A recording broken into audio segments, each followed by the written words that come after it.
Mesdames, Mesdemoiselles et Messieurs, c'est un honneur de vous présenter aujourd'hui Céline Bardet, juriste et enquêtrice criminelle internationale qui s'est consacrée depuis près de 20 ans à la lutte contre les crimes de guerre et les crimes internationaux.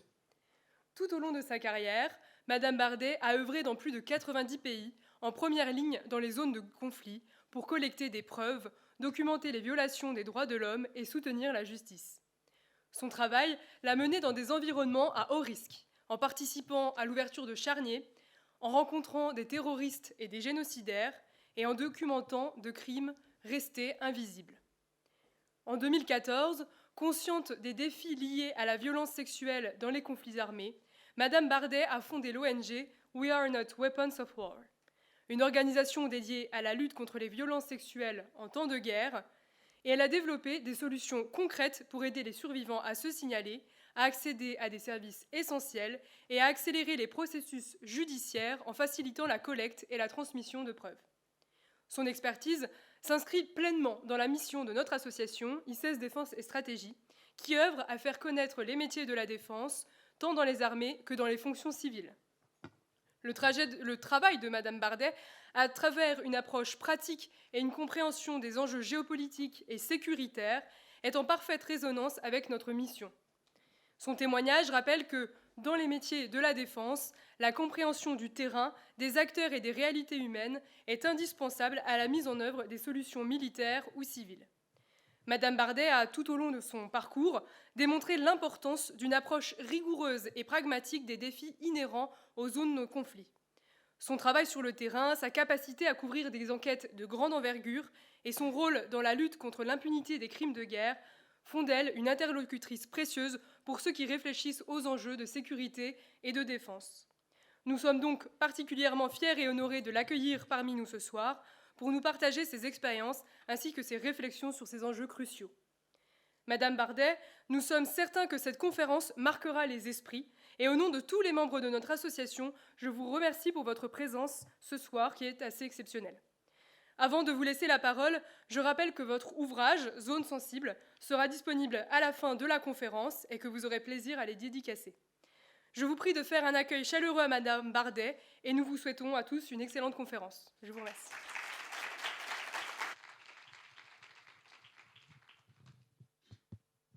Ça marche.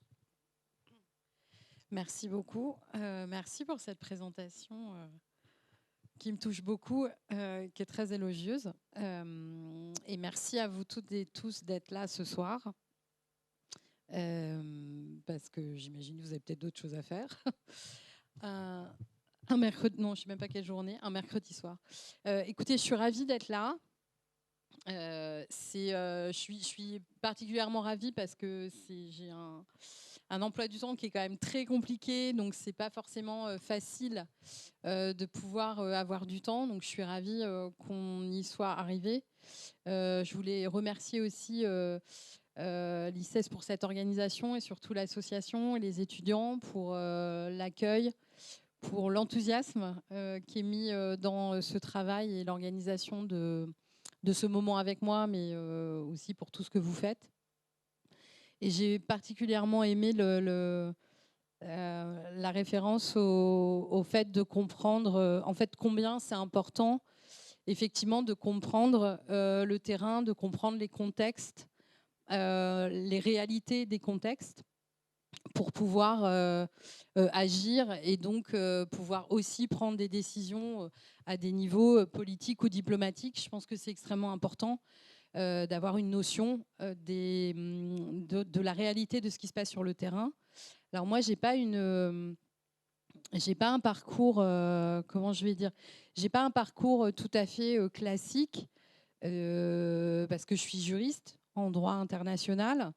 Je suis juriste d'abord de droit privé, ensuite avec une spécialisation en droit international, et puis j'ai intégré l'Institut des hautes études internationales. Donc au départ, voilà, j'étais un peu dans un parcours de juriste. Et puis il y a un événement qui a déterminé finalement ma carrière sans que évidemment je l'ai stratégisé ou que je l'ai pensé. C'est que pendant que je faisais mes études, avait lieu le conflit dans les Balkans. parce que j'ai fait mes études dans les années 90. Je pense qu'il y en a plein d'entre vous qui étaient peut-être même pas nés à ce moment-là. Mais en fait, il y a eu le conflit des Balkans et moi, j'avais aucun lien avec les Balkans. Je pense très honnêtement qu'au moment où il y a eu le conflit dans les Balkans, je suis pas du tout certaine que je savais ce que c'était que l'ex-Yougoslavie particulièrement. À part, je savais un peu Tito et l'ex-Yougoslavie. Et j'ai été très marquée par ce conflit. Du coup, de manière, j'allais dire presque personnelle, c'est pas personnel, mais j'ai été très marquée par la violence de ce conflit et aussi le fait qu'à l'époque, c'était quand même le premier conflit de haute intensité avec un degré de violence quand même très important et qui avait lieu sur le territoire européen, parce que les Balkans font partie du territoire européen. Et qui a marqué forcément beaucoup l'Europe aussi de par sa proximité. Et puis, comme vous le savez évidemment, à ce même moment, à cette même période, il y a eu le génocide au Rwanda en 94, qui s'est passé sur une période beaucoup plus courte, qui a été d'un degré de violence aussi inouï. Donc c'est pour vous raconter, voilà, moi j'ai fait mes études dans ce contexte-là. Et ça m'a marqué et je me suis posé la question en fait de qu'est-ce que c'est qu'un crime de guerre en fait, j'ai deux questions fondamentales qui ne m'ont pas quittée depuis d'ailleurs et qui me font traverser un peu tout ce que je fais. C'est qu'est-ce qui fait que n'importe quelle personne en fait bascule à un moment dans la violence de masse. C'est une question que je me pose profondément. Parce que je pense aussi que n'importe qui, en fait, plus ou moins peut basculer dans la violence de masse, parce qu'il y a un contexte, pour plein de raisons. Et comment on fait aussi comment une société se réconcilie, en fait, comment on reconstruit une société quand il y a eu des violences de très haute intensité. Donc ça, c'est le premier élément. Et en fait, le second, mais qui est totalement interconnecté, c'est une histoire très personnelle, qui est complètement banale, qui est vraiment un soir où je suis rentrée chez moi, j'étais à Paris, j'étais à l'Institut des hautes études internationales, et je suis rentrée très tard chez moi, je sais pas, à 2h ou 3h du matin, et je ne sais pas pourquoi j'ai allumé la télé, et je suis tombée sur quelqu'un qui s'appelle Drazen Erdemovic. Et il y avait je crois que c'était Arte, mais je suis même pas sûre. Enfin voilà, c'était la première comparution devant le tribunal pénal international de quelqu'un qui s'appelle Drazen Erdemovic, qui avait 25 ans à l'époque. C'est-à-dire que moi, quand je le vois, il a mon âge. Et je me dis, je sortais d'une soirée avec des amis et tout, et je me dis, en fait, voilà, je l'aurais vu à la terrasse rue Oberkampf. Je pense qu'on aurait pris des bières ensemble. Et ça m'a beaucoup interrogée, en fait, parce que c'est quelqu'un qui expliquait qu'il avait exécuté des gens dans le cadre du massacre de Srebrenica qui a eu lieu en juillet 95 en Bosnie, où en l'espace de quelques jours, il y a 8000 hommes et garçons qui ont été exécutés par les forces serbes. Et ça a été... d'ailleurs, là, il y a eu une telle réaction de la communauté internationale que ça a poussé à conclure les accords de paix sur le conflit en Bosnie, qui s'appellent les accords de Dayton. Mais Srebrenica, ça a été aussi tout un enjeu. Et quand on parle de la question militaire et de la défense, c'est qu'à l'époque, il y avait le général Morillon, qui est un général français. Les troupes françaises étaient présentes dans le cadre de la présence internationale. Et en fait, que ce soit l'ONU ou les présences étatiques militaires, en fait, on avait assuré à ces personnes-là, on leur avait demandé de se regrouper dans une zone qu'on a appelée une zone de sécurité, et en leur disant, voilà, il vous arrivera rien. Et en fait, il leur est arrivé Ratko Mladic avec ses troupes qui a massacré. Il y avait les casques bleus néerlandais qui étaient là et qui, en fait, n'ont rien pu faire parce qu'ils n'étaient pas suffisamment en nombre. Voilà. Donc, je vous raconte tout ça. C'est ça qui a déclenché un peu cet intérêt pour moi et ces questions-là.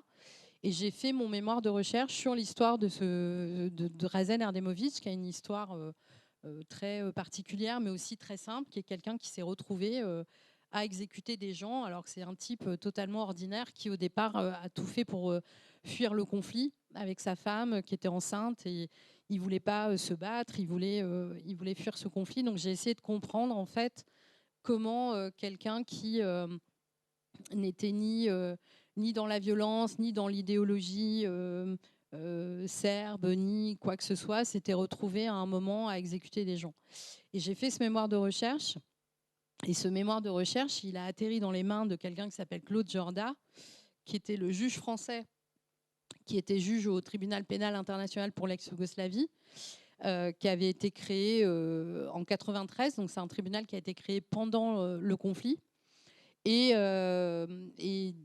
Claude Jorda m'a contacté, je l'ai rencontré. Et en fait, il m'a proposé de venir au tribunal. Et c'est comme ça que j'ai commencé ma carrière en fait internationale. Je voulais faire une petite introduction comme ça, un peu plus personnelle, mais aussi pour vous dire, parce que je pense qu'il y a beaucoup d'étudiants ici, que je sais que c'est toujours compliqué quand on fait des études et que même si on a un intérêt sur des thématiques, quelles qu'elles soient d'ailleurs, d'avoir une idée très claire de ce qu'on va faire ou de ce qu'on pourrait faire. Que je ne sais pas aussi si c'est une question de période ou de temps, mais j'ai l'impression, moi, que les étudiants aujourd'hui sont beaucoup plus angoissés que moi je l'étais quand j'étais étudiante. Alors après, je pense que le monde est aussi peut-être plus angoissant, mais c'est pour vous dire aussi qu'il y a beaucoup de choses dans une carrière ou dans un chemin professionnel qui vous amènent, qui sont bien au-delà de vos diplômes. Alors évidemment, les diplômes, ils sont essentiels, mais il y a plein de choses qui peuvent se mettre en place parfois parce que vous allez rencontrer quelqu'un, parce que voilà, moi en l'occurrence, j'ai écrit un mémoire sur Drazen Erdemovic, pardon, qui a beaucoup touché le juge Jorda, qui était président de la chambre de son procès, lors de son procès. Il y a plein de choses comme ça qui parfois vous amènent quelque part et qui parfois vous amènent aussi, sans que vous le sachiez, peut-être là où vous devez être.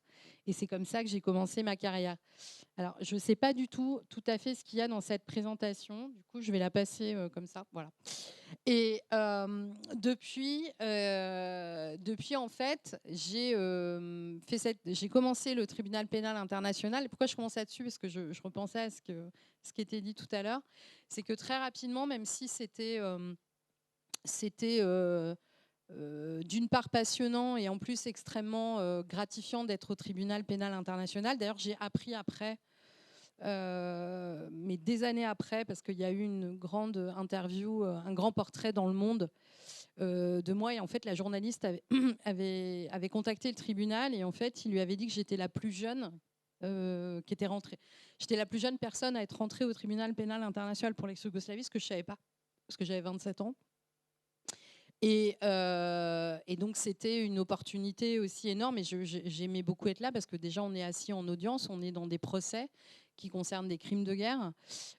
Donc, ça veut dire aussi des choses très réelles. Ça veut dire des victimes qui viennent témoigner, donc des victimes aussi qu'on accueille, des témoins. On a eu beaucoup des témoins, ce qu'on appelle des témoins d'expertise. Donc, ça veut dire aussi on a beaucoup de témoins militaires, historiens, évidemment, anthropologues, sociologues, mais les militaires, c'est extrêmement important. Donc, il y en a beaucoup qui viennent témoigner pour expliquer les situations militaires, pour expliquer des experts en armement qui vont pouvoir nous expliquer telle arme et telle arme. Et donc, c'est très, très réel, même si c'est un tribunal qui est très loin de la Bosnie, à La Haye, où tout est calme et loin un peu, j'ai envie de dire, des tumultes du monde. Et néanmoins, malgré ça, j'ai pas eu envie de rester. Enfin, en fait, si, j'aurais voulu rester, je pense fondamentalement, mais j'avais envie de faire d'autres choses et j'avais une envie absolue d'aller sur le terrain, en fait. Et cette question, je me la suis posée aussi au tribunal parce que je me suis rendu compte quand même parce que je suis devenue assistante de Claude Jorda, donc qui était président du tribunal. Donc l'assistante, ça veut dire que tu fais tout un travail d'analyse, évidemment que tu accueilles les victimes, les témoins, etc. Et qu'on prépare les questions pour les juges et qu'on analyse aussi tout ce qui se passe en audience. Et en fait, au bout d'un moment, je me disais, mais quand même, moi, je suis là, j'entends des victimes bosniennes qui arrivent de très loin, qui n'ont jamais voyagé de leur vie, d'ailleurs, pour certaines d'entre elles. Et en fait, je ne connais pas ce pays, j'y suis jamais allée, je ne sais même pas à quoi il ressemble. Donc moi, j'avais une obsession. Je voulais absolument aller, en Bosnie. En fait, je voulais aller dans les Balkans. Et puis ma deuxième, donc qui fait le lien avec ce que je vous ai dit au départ, c'est que rapidement, les questions que je me suis posées aussi et qu'on peut se poser aujourd'hui, j'y reviendrai sur d'autres conflits actuels, c'est encore une fois, voilà, comment une population qui s'est entretuée, parce qu'en Bosnie, il y a eu un nettoyage ethnique, hein, comment cette population ensuite se reconstruit en fait. Comment on vit ensemble quand on s'est entretué. C'est un peu aussi simple que ça. Mais moi, c'était vraiment une question que je me posais. Et donc, j'avais besoin aussi d'aller voir sur place. J'avais besoin aussi d'aller voir qu'est-ce que c'était que ce nettoyage ethnique aussi. J'allais dire de quoi ça a l'air. C'est un peu étrange comme propos, mais j'avais besoin de voir qu'est-ce que ça voulait dire et qu'est-ce que ça voulait dire pour la population. Qu'est-ce que ça voulait dire voilà, concrètement. Et ça veut dire que vous arrivez dans un pays où il y a des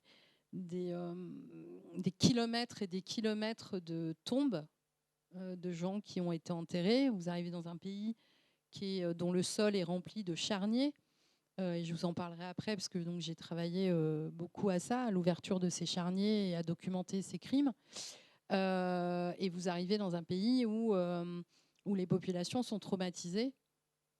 Et voilà, donc j'ai quitté le tribunal. Et je voulais aller absolument dans les Balkans. Et puis en fait, j'ai été rattrapée en vol. Alors d'abord, je suis partie un peu aux États-Unis. Et ensuite, j'ai été rattrapée en vol. On m'a proposé un poste au bureau crime et drogue des Nations Unies à Vienne. Et donc, j'ai cru comprendre tout à l'heure. J'ai donc travaillé avec quelqu'un qui s'appelle Jean-Paul Laborde, et que j'ai compris qu'il intervenait ici. Et je me suis retrouvée à travailler avec Jean-Paul Laborde au bureau crime et drogue. Et là aussi, il y a un effet de hasard, ou je ne sais pas comment dire ça, mais moi, j'ai été recrutée pour travailler sur la criminalité organisée, donc avec Jean-Paul. Et puis, je suis arrivée en janvier 2001, et puis il y a eu septembre 2001.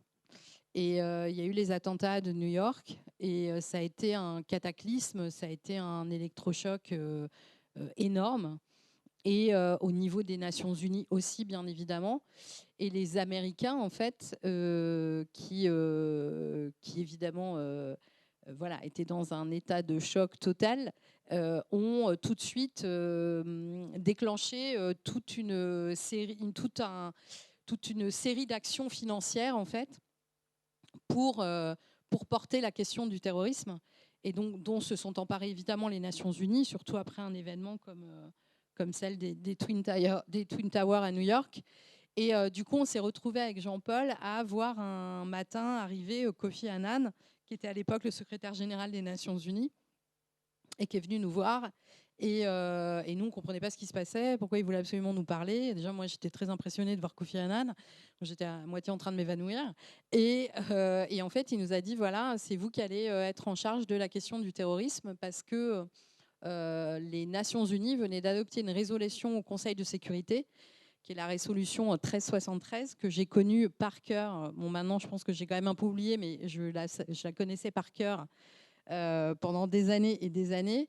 Et en fait, c'est une des rares fois où les Nations Unies ont adopté une résolution au Conseil de sécurité qui était une résolution très technique, très concrète, et qui obligeait, parce que quand c'est adopté par le Conseil de sécurité des Nations Unies, juste pour vous, je ne sais pas ce que vous maîtrisez, ce que vous ne maîtrisez pas, sous le chapitre 7, donc paix et sécurité, c'est une obligation pour tous les États.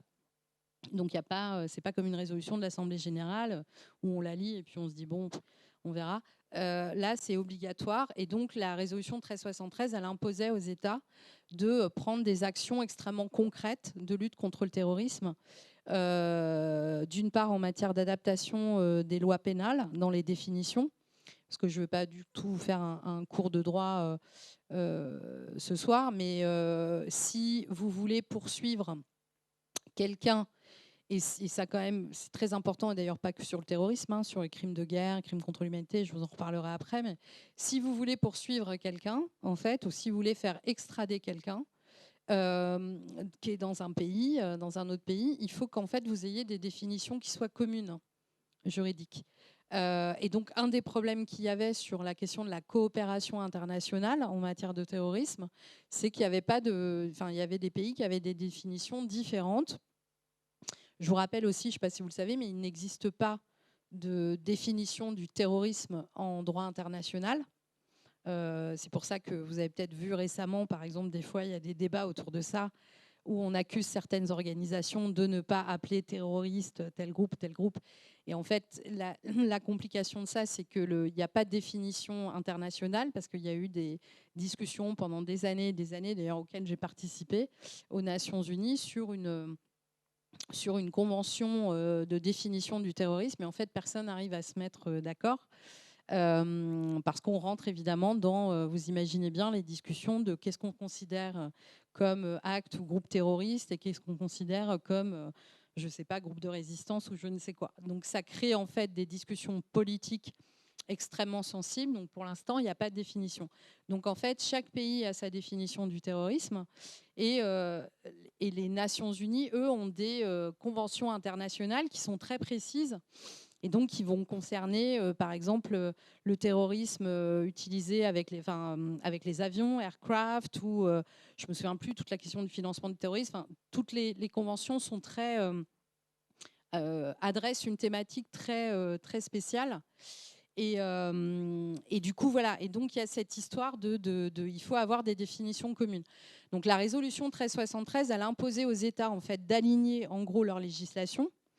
Et elle leur demandait aussi à tous les États de rendre un rapport, et c'était assez urgent, sur, en gros, l'État. Je ne sais pas comment dire ça. C'était un rapport un peu mi-renseignement, mi-analyse. En gros, de l'État. En gros, c'est quoi la situation du terrorisme chez vous, quoi. En gros, c'était ça. Alors évidemment, vous imaginez bien que les Américains, ils étaient derrière tout ça et que eux, ils étaient partis pour répondre et frapper un grand coup en fait sur toute la question des groupes terroristes. Donc, je me suis retrouvée à faire ça. Donc, je vous raconte ça aussi parce que en fait, c'était pas acté du tout que j'allais travailler sur le terrorisme. C'était pas acté que j'allais faire le tour du monde avec Jean-Paul Laborde pendant 3 ans dans tous les pays du monde pour leur faire adopter ces résolutions-là. Et du coup, au fur et à mesure, ma carrière s'est construite un peu comme ça. Et j'avance ce truc, je ne sais même pas ce qu'il y a dedans. Voilà. Bon. Comme j'avais toujours en tête quand même de revenir sur le terrain, même si là, en effet, j'ai fait beaucoup de terrain parce que j'ai fait énormément de pays à ce moment-là, mais c'était quand même des discussions qui étaient beaucoup plus diplomatiques ou avec les services de renseignement, etc. Donc, c'était pas. J'ai eu cette expression une fois, je crois, dans une vidéo brute, et qu'il y a le terrain plus plus, quoi. Donc, ça, c'est un peu le terrain plus plus, où quand même tu dors dans un hôtel sympa et tu parles dans des salles de conférence avec des gens, des salles de réunion avec des gens à peu près OK. Et puis, mais moi, j'avais envie d'aller sur le terrain moins. C'est-à-dire, je voulais voir un peu ce qui se passait sur le terrain. Donc, au bout de 3 ans, j'ai quand même quitté les Nations Unies, ce qui n'est pas forcément évident à faire. Une petite parenthèse aussi parce que vous êtes étudiant, parce que voilà, j'avais quand même un privilège inouï, j'avais un travail qui était passionnant, j'avais un statut aussi qui est extrêmement envié et respecté quand vous travaillez pour les Nations Unies. J'étais très bien payée, donc voilà, il n'y avait aucune raison que je parte spécialement. Mais moi, j'avais vraiment envie d'aller sur le terrain.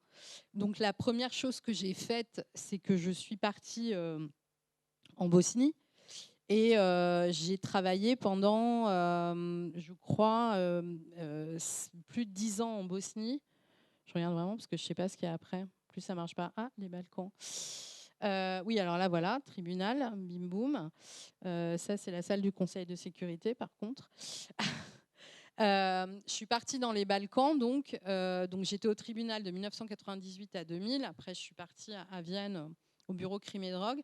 Et je suis partie dans les Balkans en 2004, d'abord au Kosovo, où j'ai travaillé avec les forces de sécurité.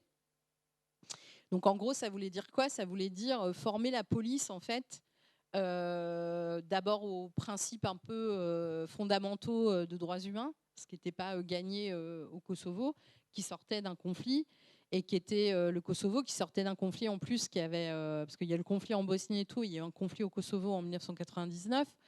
et aussi sur les techniques de documentation, etc., sur les crimes qui ont été commis. Donc j'ai travaillé là-dessus pendant 2 ans et demi, je crois, au Kosovo. Et après, j'ai été nommée, alors là aussi, pour vous raconter un peu comment parfois se rencontrent, et là le mot est, c'est pas un jeu de mots, mais les accidents de la vie, c'est qu'à l'époque, quand je travaillais avec les forces de sécurité au Kosovo, je travaillais avec un commissaire de police, on va dire ça comme ça, kosovar, avec qui je m'entendais très bien, et un autre commissaire de police, kosovar, donc kosovar albanais, c'est comme ça. Puis Kosovo, il y a des minorités serbes, et donc là, il y avait un adjoint de police serbe qui avait été nommé pour essayer de respecter un peu la représentation des minorités, etc. Et ce Serbe qui s'appelait qui s'appelle toujours Dejan Jankovic, était très jeune, très brillant, et la situation était encore très tendue au Kosovo. Moi, j'ai eu d'abord, on a mis une bombe sous ma voiture au Kosovo parce que je travaillais sur la justice, etc. Donc c'est la première chose que j'ai eue. Et ensuite, un jour, j'étais avec Dejan Jankovic et on rentrait un soir, pas si tard que ça, mais comme c'était l'hiver, il faisait nuit et tout ça. Et là, vous allez voir l'avantage d'avoir grandi à la campagne, c'est que il devait être, je sais pas, 20h, peut-être 19h, 20h, un truc comme ça. Et j'ai vu des vaches en fait sur la route. Et en plus, à titre de blague, parce que lui aussi a grandi à la campagne, et je lui dis, tiens, c'est marrant parce que j'ai dû faire une blague, genre, je sais pas, il n'a pas rentré ses vaches, quoi, parce que vos vaches, elles sont rentrées bien avant 20h. Donc des vaches sur la route à 20h dans la campagne, normalement, ça n'existe pas. Et en fait, en faisant cette blague, on était sur une ambiance un peu rigolote, même si au moment où je l'ai dit, je me suis aussi dit que c'était un peu étrange. Et ben en fait, il y a eu une embouche, je sais pas comment on dit, et on nous a tiré dessus. En fait, la voiture a été vraiment canardée au possible. Et Dejan Jankovic a été touché.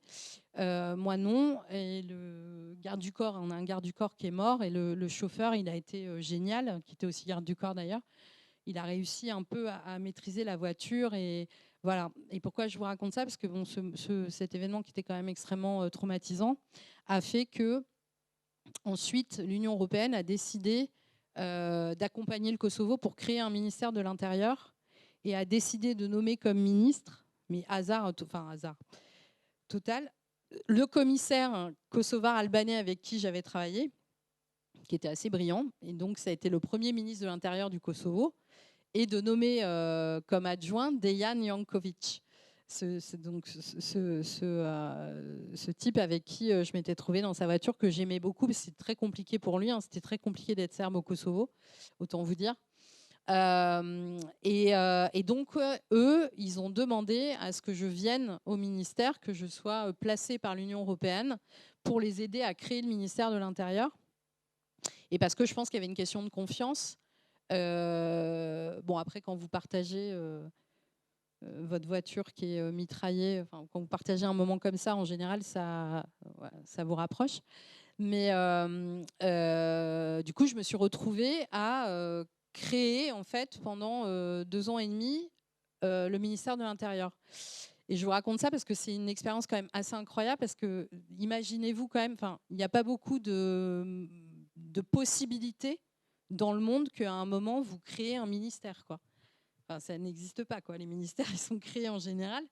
Et le Kosovo, en fait, comme c'était un pays qui à l'époque, n'avait pas encore déclaré son indépendance, parce que voilà, il y avait toute une question autour de ça, et ben en fait, on a créé ce ministère. Donc ça voulait dire quoi? Ça voulait dire créer la loi de police, la gestion et la doctrine de la police qui était sous le ministère de l'Intérieur, créer tout le cadre juridique du ministère de l'Intérieur, à une époque où le Kosovo, il y avait encore l'Učeka, il y avait encore des incidents, il y avait des attentats régulièrement. Enfin voilà, c'était un pays qui n'était pas du tout stabilisé.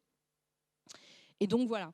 Donc je vous raconte cette histoire un peu dans tous les sens, mais c'est pour vous expliquer aussi que parfois, moi, si on m'avait posé la question, à aucun moment je vous aurais dit ouais, super, je vais travailler au tribunal et puis après je vais créer un ministère de l'Intérieur. Enfin, jamais je me serais dit que je ferais un truc comme ça. Et en fait, je me suis retrouvée à faire ça. Alors, c'est pas forcément évident parce que c'est difficile aussi de dire oui parce que vous avez envie de le faire et en même temps, vous n'avez pas forcément les compétences. Moi, j'étais encore très jeune quand même. J'étais au début de mes 30 ans, enfin j'avais 30, je sais pas quoi. Paradoxalement, enfin d'ailleurs peut-être pas paradoxalement, parallèlement, en fait, j'ai appris énormément. Et c'est certainement les années où j'ai le plus appris, dans un contexte qui était certes difficile, mais j'ai énormément appris. Et ça m'a permis aussi après de comprendre beaucoup plus de choses. Parce qu'au final, en très peu de temps, j'ai eu une vision très réelle des choses et aussi très institutionnelle de comment fonctionne un ministère, de quoi a besoin un ministère, de quelle information a besoin d'un ministère, qu'est-ce qu'il faut qui remonte, quoi, comment, et d'être aussi sur la question pure et dure du terrain. Donc ça m'a appris beaucoup ça. Et là où ma carrière elle a basculé un peu ensuite, c'est que je me suis retrouvée en Bosnie parce que j'avais, alors moi je m'en souviens pas, mais quelqu'un qui s'appelle Rafi Grégorian qui était à l'époque, alors d'abord qui a été militaire américain, officier de l'armée et qui a participé à l'arrestation de plusieurs criminels de guerre en Bosnie, qui ensuite a été placé au Kosovo, où là, lui, il m'a toujours dit qu'on s'était vu au Kosovo, mais moi, je n'ai absolument aucun souvenir de ça. Et qui ensuite a été nommé représentant adjoint du bureau du haut représentant en Bosnie, et qui un jour me contacte, enfin son bureau surtout me contacte juste avant Noël en fait, et me demande de venir à Sarajevo pour avoir un entretien avec Rafi Grégorian. Donc c'était un peu étrange. Et j'y suis quand même allée. C'était 2 jours avant Noël, donc c'était un peu. Je me disais bon, franchement, c'est pas trop le moment. Et au final, j'ai été recrutée donc par Rafi Grégorian pour prendre en charge en fait la conduite de, je sais pas comment je pourrais dire, du processus des crimes de guerre en Bosnie.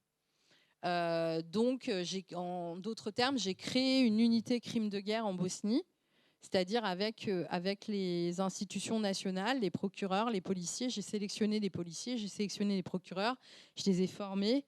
On a créé une unité spéciale parce qu'on avait un mandat exécutif à l'époque qui datait de Dayton. Ça veut dire qu'on avait en fait des pouvoirs de décision le temps que la Bosnie puisse se stabiliser. Donc on a créé cette unité-là, enfin j'ai créé cette unité-là.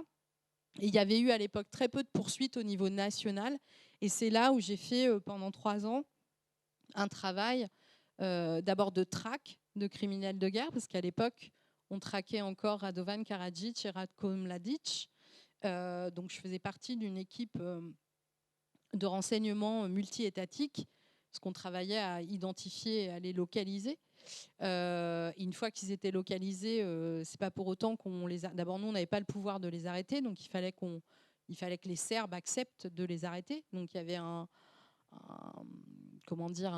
dialogue diplomatique, je fais comme ça un peu, où il fallait parfois serrer les vis et parfois voilà, la diplomatie, quoi.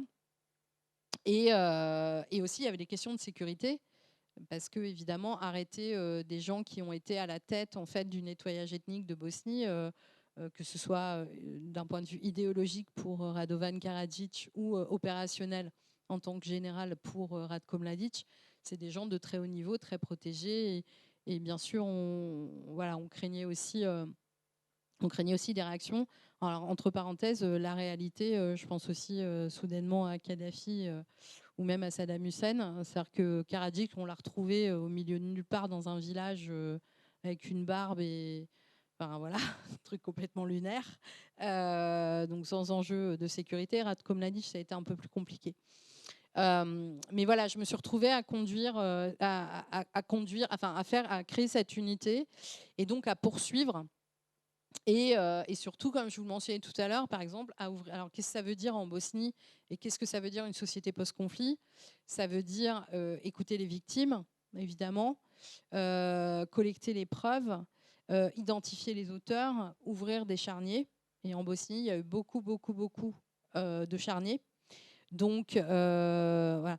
Donc, ça veut dire être dans une approche très technique avec des médecins légistes, etc. D'abord, ça veut dire repérer ces charniers. Donc, ça veut dire collecter de l'information pour essayer d'identifier où se trouvent les charniers. Parce que moi, quand je suis arrivée en 2008, il y avait encore des milliers de personnes qui manquaient. Donc, on savait que ces personnes étaient dans des charniers. La difficulté en plus supplémentaire qu'il y avait en Bosnie, c'est que en Bosnie, on a utilisé j'allais dire la technique, c'est pas une technique, mais ce qu'on appelait des charniers secondaires. Qu'est-ce que ça voulait dire des charniers secondaires? C'est qu'au début du conflit, en fait, parce qu'il y a eu des camps en Bosnie, beaucoup, des camps.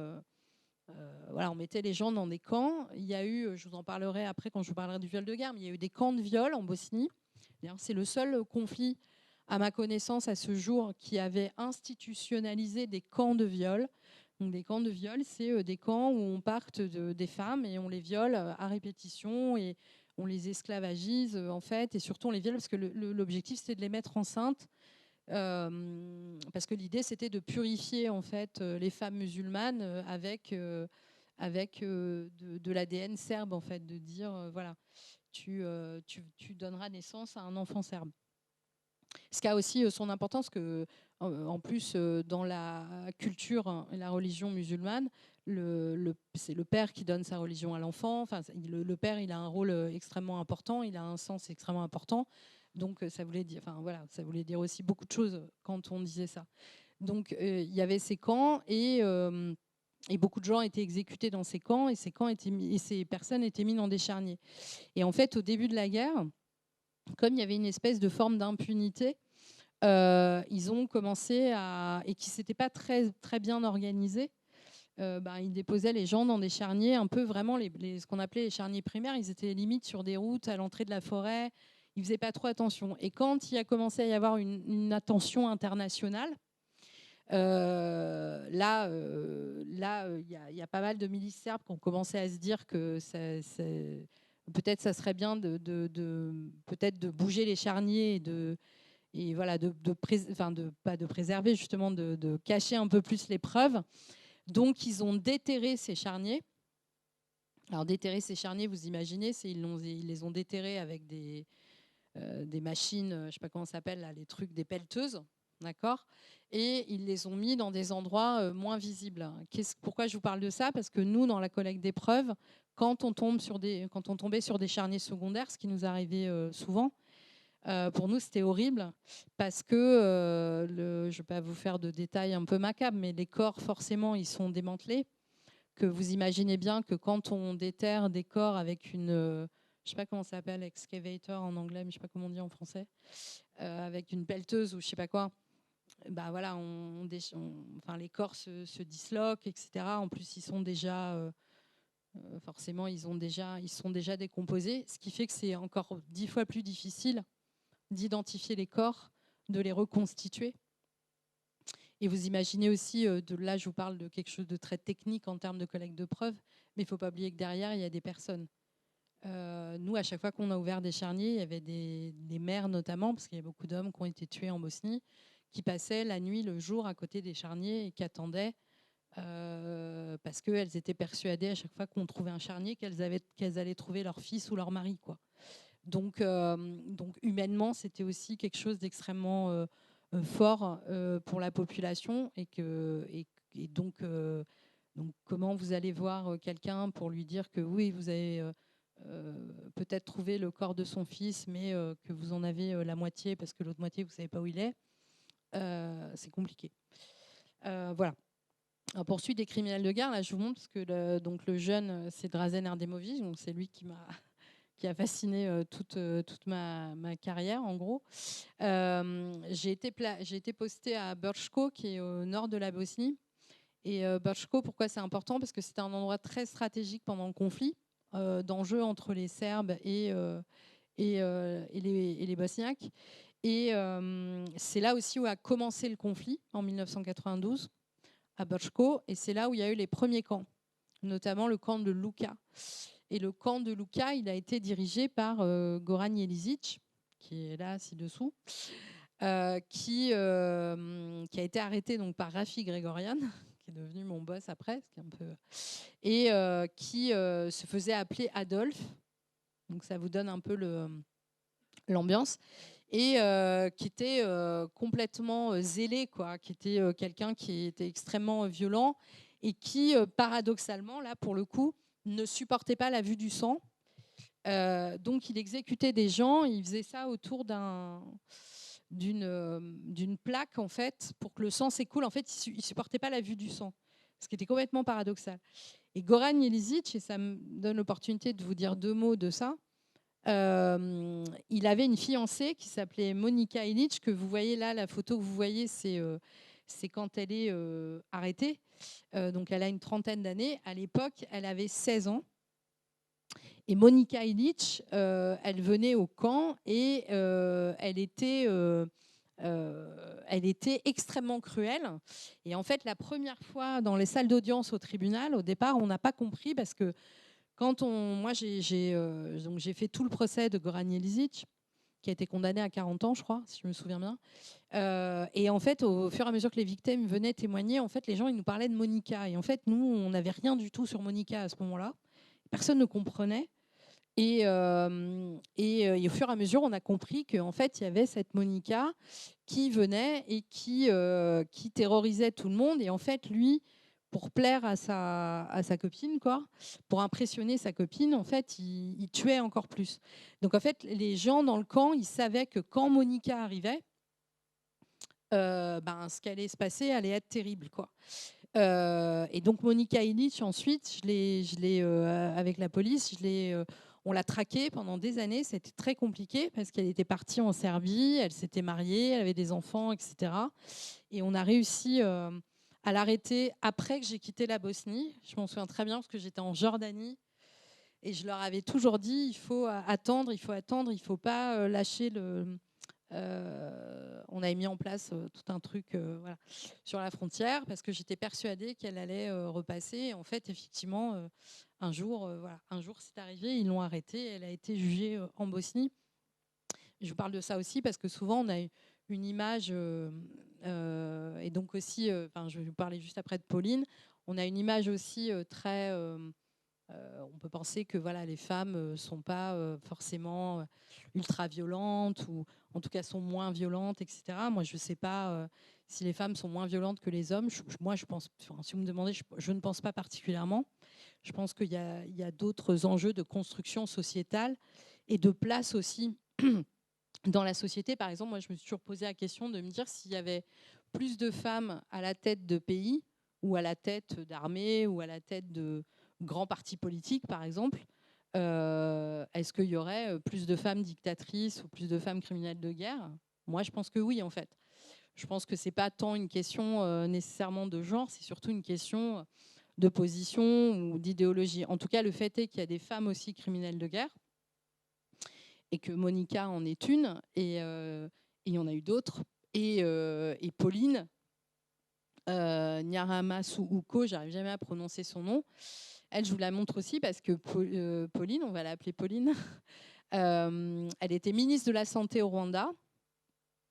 Et Pauline, donc, elle a mis en place, elle a été une actrice extrêmement importante sur la mise en place du génocide et surtout, elle a mis en place toute la politique des viols au Rwanda. Et ça, c'est extrêmement intéressant, enfin, en tout cas, moi, je trouve quand même, parce que c'est non seulement une femme qui a eu un rôle... d'ailleurs, elle a été condamnée pour le génocide. Elle est en prison actuellement en Tanzanie. Enfin, je ne sais plus à combien elle a été condamnée. Mais c'est aussi intéressant de voir le rôle qu'elle a joué sur l'utilisation du viol. Au Rwanda, le viol a été utilisé comme un outil de génocide. En gros, on violait les femmes, on inoculait le VIH. Et c'est une des raisons pour laquelle au Rwanda, aujourd'hui, il y a une grande partie de la population qui a le VIH. C'est dû en grande partie au génocide, à la question au temps du génocide. Et surtout, on exterminait ces femmes. Donc en fait, il y a énormément de femmes au Rwanda qui ont été violées et tuées. Et il y avait une volonté en fait de violer ces femmes avant de les tuer. Le fait de les tuer, c'était dans la politique du génocide. Et je vous rappelle que le génocide, voilà, le génocide, en fait, c'est une politique qui vise à exterminer une autre partie de la population, en partie ou en totalité. Et c'est ce qui s'est passé au Rwanda. Et elle a été à la tête de ça, vraiment. Et j'ai trouvé ça intéressant, y compris qu'une femme, qui plus est ministre, a été ministre de la Santé et des Femmes, hein, je crois. Mais c'est intéressant qu'une femme mette en avant comme ça l'utilisation de la violence sexuelle. Donc je vous fais une petite parenthèse là-dessus, on pourrait en parler après. Moi je prépare un livre là-dessus et je trouve que la question des femmes criminelles de guerre, elle est extrêmement importante. Je pense que les trucs, je vais vous les passer dans n'importe quel sens parce que je ne sais pas dans quel sens ils sont. Ça, cela dit, c'est le mémorial de Potocari, dont on parlait de réalité. Voilà, un conflit, c'est ça. Et Srebrenica, c'est ça. C'est-à-dire que c'est le nom de près de 9000 personnes. Ça fera 30 ans cette année, en juillet 2025, qui est un anniversaire, entre guillemets, important pour la Bosnie. Mais c'est de se rendre compte aussi ce que ça veut dire d'un point de vue individuel, le massacre de 8000 personnes en quelques jours. Donc c'est des gens qui ont été exécutés purement et simplement dans enfin vraiment mis debout, exécutés, hop, dans un charnier. Ensuite, voilà, ils ont été emmenés dans des bus et il y avait une exécution quasi organisée. C'est la raison pour laquelle, sur la Bosnie, le tribunal pénal international, donc on qualifie ce conflit de nettoyage ethnique, c'est-à-dire qu'on reconnaît qu'il y a eu des crimes contre l'humanité et qu'il y a eu une politique de nettoyage ethnique en Bosnie. Et le seul événement, si je puis utiliser ce terme, qui a été qualifié de génocide par le tribunal, c'est Srebrenica. Parce qu'on a considéré que ce qui s'était passé à Srebrenica relevait d'un génocide parce que c'était un acte planifié, organisé, en vue d'exterminer une population précise, à savoir celle qui était dans la zone de sécurité de Srebrenica. Et bien sûr, c'était des Bosniaques musulmans. Voilà, mais c'est le reste de ce qui s'est passé en Bosnie n'a jamais été qualifié de génocide.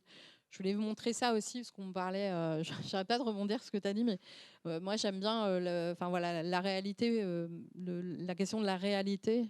Je sais pas, d'ailleurs c'est un mot intéressant, surtout en ce moment.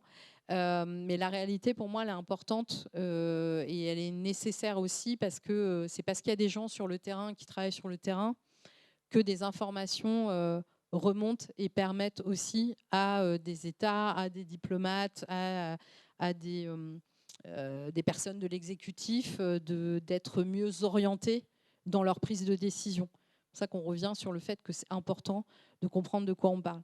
Mais là, je parle les camps de Prijedor qui ont été des camps en Bosnie qui sont parmi les plus horribles. Sadko, qui est devenu un grand ami, qui a été un des premiers dont j'ai recueilli le témoignage. Voilà, la tête, voilà à quoi il ressemblait quand il était dans le camp, et heureusement, voilà à quoi il ressemble aujourd'hui.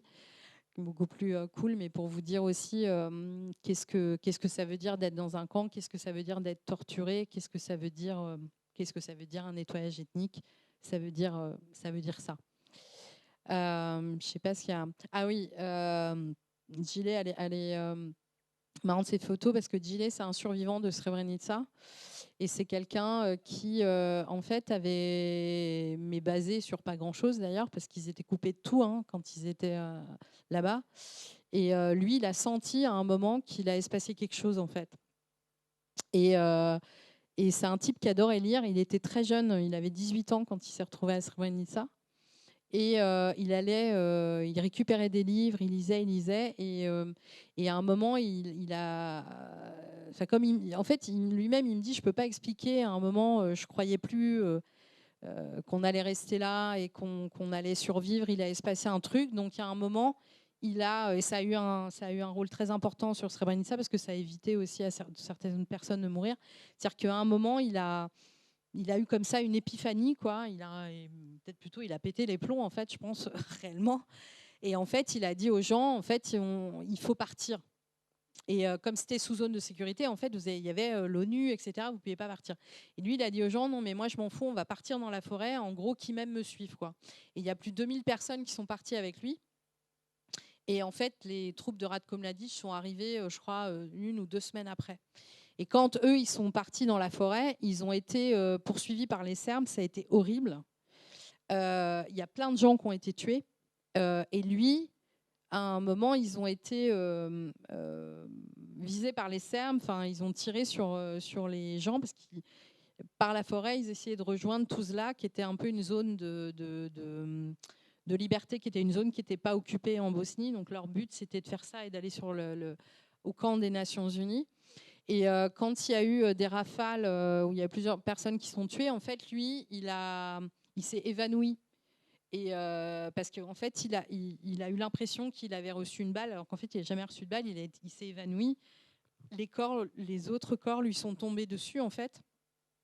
Donc, les militaires l'ont pas vu. Et du coup, voilà. Et ensuite, il a survécu 2 mois dans la forêt tout seul, jusqu'à arriver là-bas. Et je vous montre cette photo-là parce que cette photo-là, en fait, quand on a arrêté Ratko Mladic en mai 2011, j'étais là, je lui ai lu son acte d'accusation à Ratko Mladic. Et ensuite, j'ai pris une voiture et je suis partie à Srebrenica pour l'annoncer à Gile. Et ce jour-là, il pleuvait. Et en fait, il y a un journaliste du Figaro qui m'a accompagnée. Et quand on est arrivé, en fait, on ne le trouvait pas.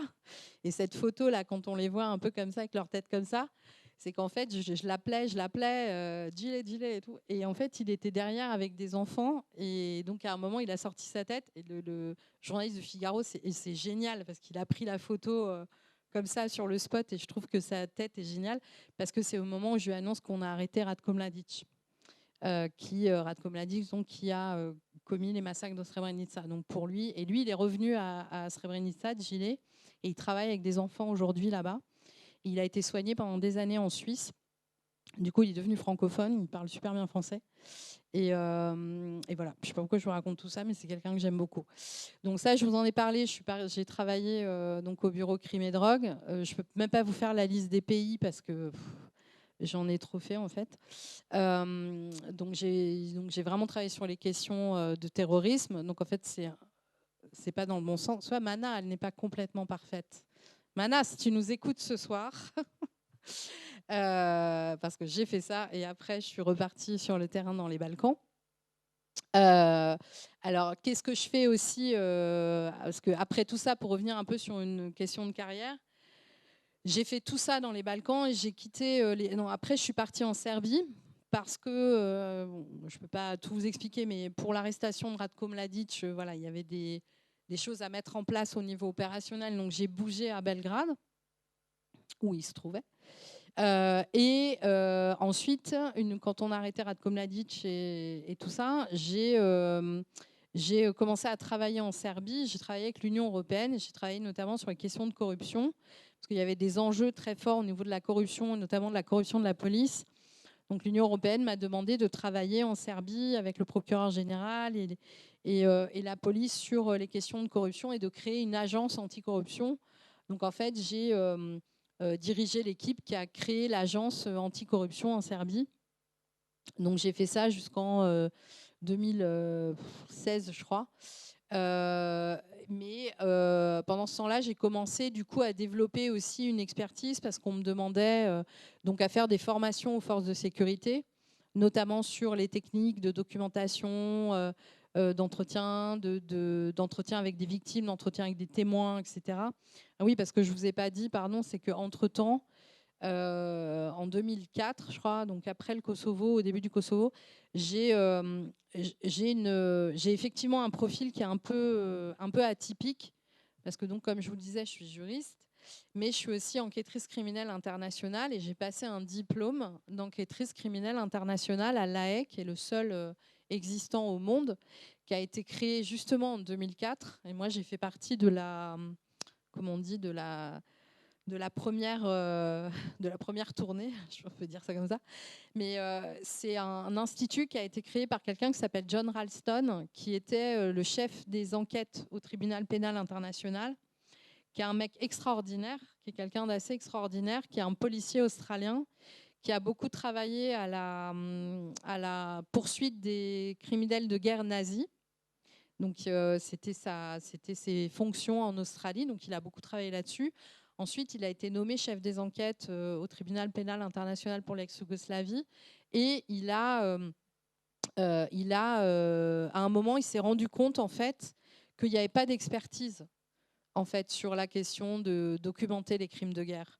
Parce que on a eu la Seconde Guerre mondiale et puis après on vivait à peu près en paix. Enfin, tout dépend de où on se situe dans le continent aussi, hein.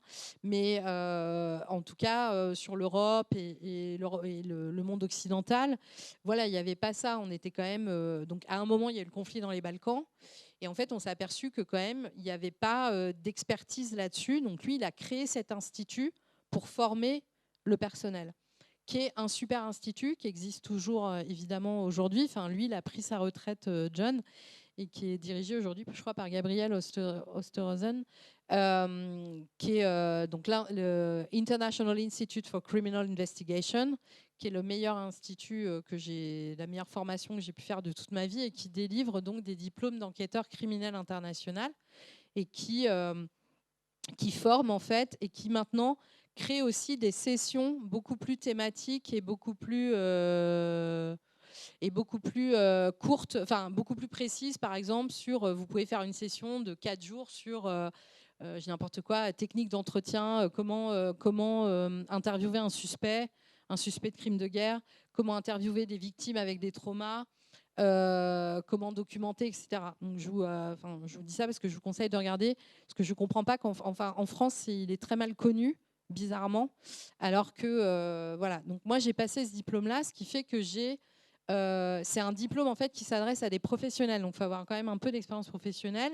Évidemment, vous ne devenez pas policier, c'est pas ça Alors, il y a des policiers qui viennent, hein, des forces militaires, etc. Mais il y a aussi des gens comme moi qui ne sont pas du tout ça, mais qui correspondent en fait à des profils qui ont besoin d'avoir ces formations-là. Et donc, vous apprenez en fait à ouvrir des charniers, à gérer voilà, une situation de conflit, à documenter, à ce que je vous disais, toutes les techniques d'entretien, etc., etc. Maintenant, aujourd'hui, ils développent beaucoup l'OSINT aussi, donc la documentation sur les sources publiques et tout ça. Et donc, j'ai aussi ce diplôme-là. Donc, j'ai oublié de vous le dire, ce qui fait que, voilà, c'est pour ça que j'ai un peu un profil qui est un peu atypique. C'est-à-dire que je suis juriste, mais en fait, je ne fais pas que du droit du tout. Donc, après, j'ai beaucoup travaillé avec les forces de sécurité. En gros, depuis 2000, depuis que j'ai quitté Belgrade, enfin, depuis que j'ai fini, en fait, l'agence anticorruption, 2013-14, je suis restée à Belgrade parce que c'est une ville très sympathique par ailleurs. Et ben, je fais de l'expertise auprès des forces de sécurité. Donc, je travaille avec Interpol, je travaille avec l'Union européenne. J'ai travaillé en Libye en 2013 et en fait entre 2010 et 2013, donc avant la révolution, pendant la révolution, enfin révolution.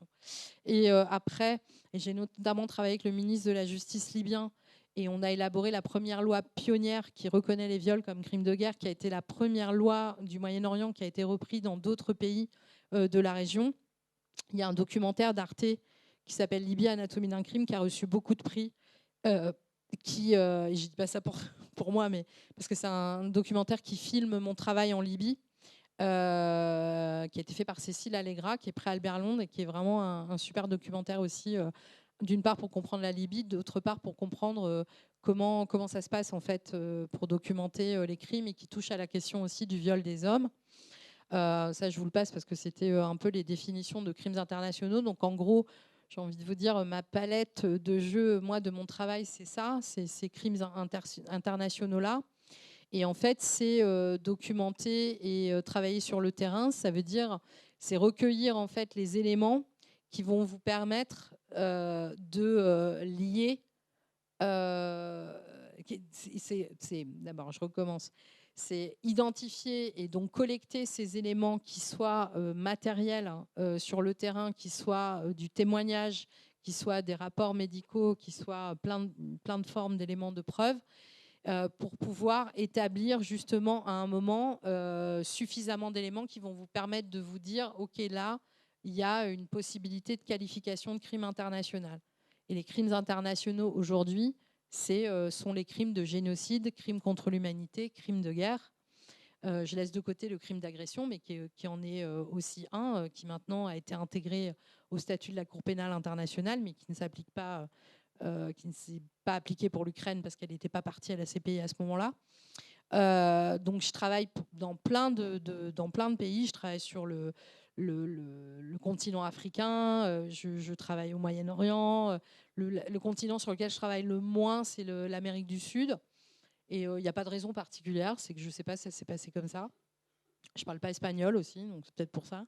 Mais non, mais je ne sais pas pourquoi j'aurais aimé. Enfin, ma vie n'est pas finie, mais j'aurais vraiment aimé plus travailler en Amérique du Sud. Et je ne sais pas pourquoi il n'y a pas eu ces opportunités-là.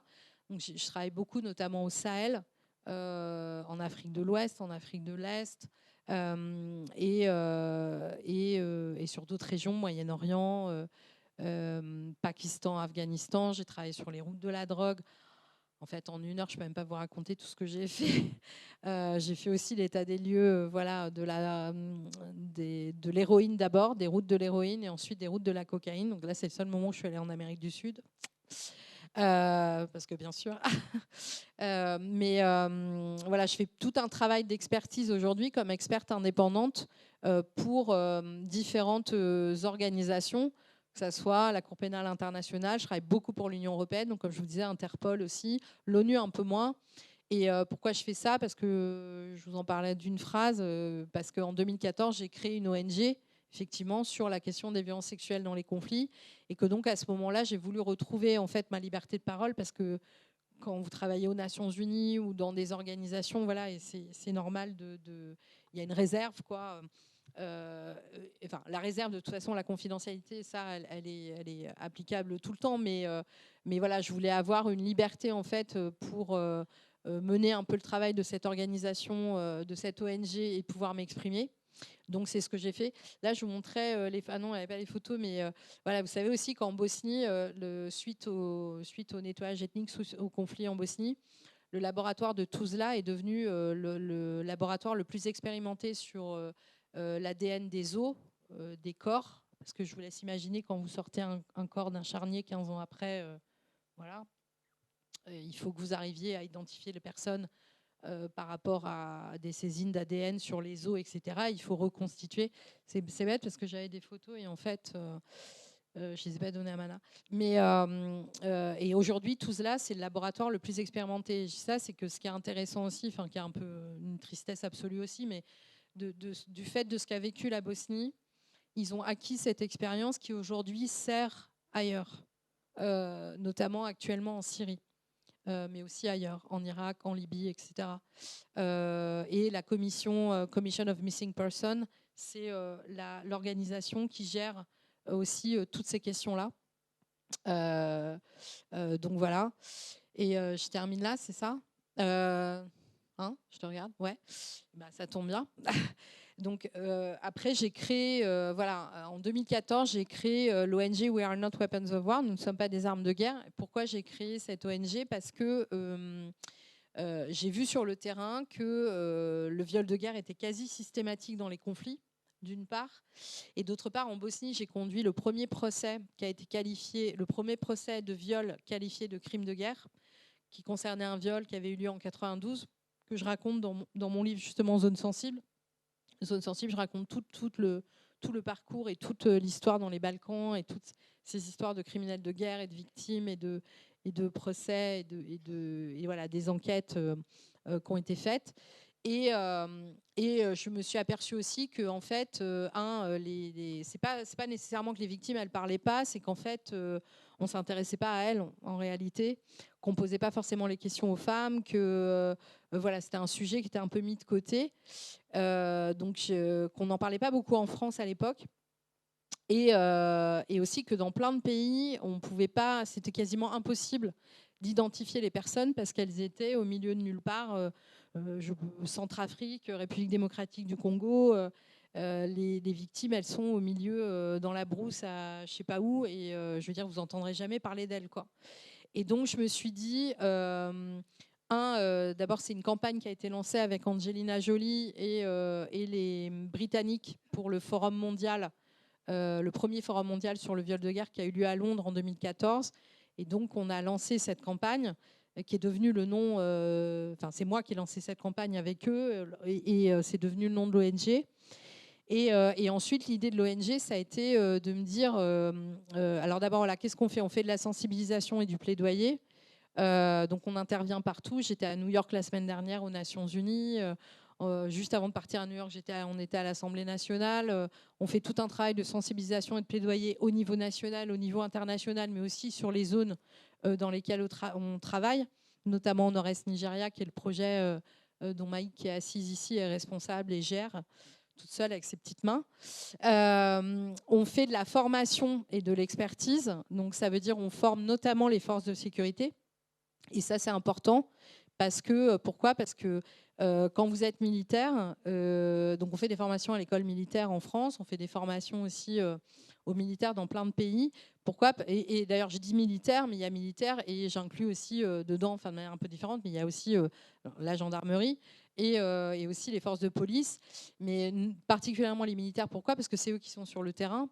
Eux ou les gendarmes, et que c'est eux qui souvent sont ce qu'on va appeler les first responders, c'est-à-dire qu'ils vont se trouver face à face à des victimes, et s'ils ne sont pas sensibilisés à ça, et s'ils n'ont pas une compréhension de savoir de quoi on parle en fait, et aussi eux ils nous demandent comment on fait, comment on réagit, comment on acte, comment on agit, etc. Donc on fait ces formations là. Donc on les fait dans plein d'endroits dans le monde. Ça, je vous avais mis ça vite fait, mais je vous finis. C'est fini après, je te jure. La création de l'ONG, l'importance de la création de l'ONG, c'était aussi de réussir à bien comprendre que le viol comme arme de guerre, c'est pas, on parle pas, c'est pas ce qui peut arriver aussi, hein, par ailleurs. Ce ne sont pas des viols un peu sporadiques parce qu'il y a un conflit et voilà, et c'est un peu n'importe quoi, il y a un viol. C'est souvent des viols qui sont systématisés, pas forcément planifiés, pas nécessairement, pas tout le temps. Il n'y a pas forcément un mec en haut qui dit allez-y, vous allez violer tout le monde. En même temps, je vous ai parlé de Pauline, hein, au Rwanda, ça a vraiment été établi au niveau gouvernemental. C'est-à-dire qu'il y a eu des mémos écrits, c'était très clair, la politique était très claire. Dans la plupart du temps, c'est un peu plus, c'est un peu plus brumeux, c'est-à-dire que on va encourager le viol, ce qu'on fait la Russie en Ukraine aujourd'hui. On va l'encourager, on ne va pas condamner, et donc on va laisser faire, et donc on va voilà, le viol du coup devient une arme comme une autre. Et c'est pas une question de pulsion sexuelle, je le rappelle aussi encore une fois. De toute façon, toute forme de viol, soit au niveau national ou international, ça n'a rien à voir avec la sexualité. C'est une prise de pouvoir sur quelqu'un. Et puis aussi de comprendre que le viol comme arme de guerre, ce sont des viols avec extrême violence. Donc je vais vous épargner les détails ce soir, mais voilà, c'est des viols avec objet, c'est vraiment des choses extrêmement violentes avec une volonté d'annihiler l'autre. Et ils visent bien sûr en particulier les femmes et les filles. Je ne sais pas si vous avez suivi, mais il y a quelques semaines à Goma, il y a plus de 150 femmes qui ont été violées dans la prison de Goma, puis brûlées vivantes. Donc voilà, c'est de ça dont on parle. C'est ce type voilà, de violence extrême.